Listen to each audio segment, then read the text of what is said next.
السلام عليكم ورحمة الله وبركاته. ازيكم حبايبي؟ عاملين ايه؟ يا رب تكونوا في احسن حال.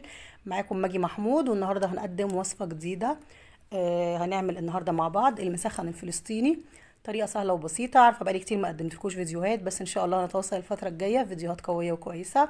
يلا نشوف هنعمل المسخن الفلسطيني ازاي وخطواتنا هتبقى ايه. اول حاجه هجيب بصلتين كبار كده او 3 بصلات متوسطين وهقطعهم جوليان بالطريقه دي وافككهم من بعض. وهنبتدي نجيب معلقتين كبار من السماق وهنبتدي نرشهم على البصل وهندعكهم كويس، ودي هتبقى التست الخاص بالوصفه. كمان عندي صدر فرخه هيكون مسلوق وشايله منه الجلد ومنسلاه كده، عاملاه زي الشرايط كده رفيع خالص زي ما بتعملي اكل البيبيهات كده. وبعدين هنجيب بوكة على النار هنحط فيها شوية زيت وشوية زبدة وننزل بالبصل الجوليان ومعاهم كمان جزراية مبشورة بشكل طولي كده، وهنقلبهم شوية ونديهم التوابل بتاعتهم وننزل عليهم بصدر الفرخة اللي انا نسلته، واخد البهارات ملح وفلفل توم باودر وبصل باودر ومعلقة سماق كبيرة، وممكن اي رشة بهارات انتي حباها. وهنقلبهم مع بعض شوية. الفراخ مسلوقة والبصل انا عايزاه مصحصح كده، مش عايزاه يكون دبلان قوي. وهتبقى الحشوة بتاعتنا جاهزة علشان نبتدي نلفها مع بعض ونشوف هنبتدي نعمله ازاي وهيبقى الوصفه شكلها ايه، وتحفه جدا. ده يا جماعه معايا العيش السوري او خبز الصاج اللي بيقولوا عليه، اللي هو بيتعمل من الاخر كده بتقول عليه عيش الشاورما، بنشتريه من عند المحلات بتاعه الشاورما. بيبقى كده عامل زي هو العجينه بسيطه خالص، ان شاء الله هعملها لكم في فيديو، مكونه من دقيق وذره ملح وذره سكر وشويه ميه بس، وبياخد نص سوا بالطريقه دي لان احنا لسه هنحمره تاني.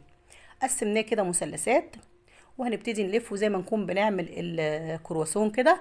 من الناحيه اللي هي العريضه هنحط الحشوه ونبتدي نلف شمال ويمين كده، نقفل عليه زي ورق العنب ونبتدي نمشي بيه رول. انا مبطئه لكم الفيديو خالص عشان الخطوات تبقى مهمه.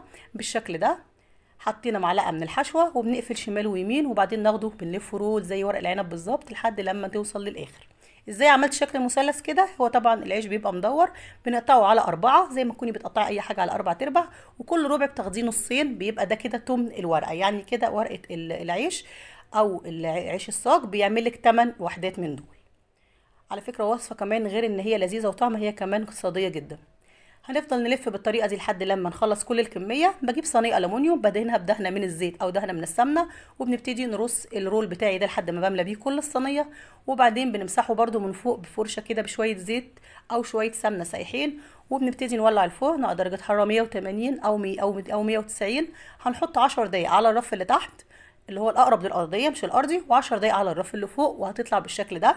قبل ما دخلتها الفرن رشيت فوق الزيت او السمنه رشه من السماق، اللي هي الوصفه دي معتمده على السماق، دي وصفه فلسطينيه معروفه جدا ومعتمده هناك، شيك جدا وطعمها حلو، بتنفع في المناسبات، شبيهه لينا للسبرينج رول بس مش مقليه، بتعتبر كمان صحيه، مش واخده زيت ولا زبده كتير.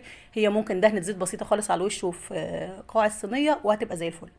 جربوها واكتبوا لي رأيكم في الكومنتات، وإن شاء الله نتقابل في وصفات جديدة. والسلام عليكم ورحمة الله وبركاته.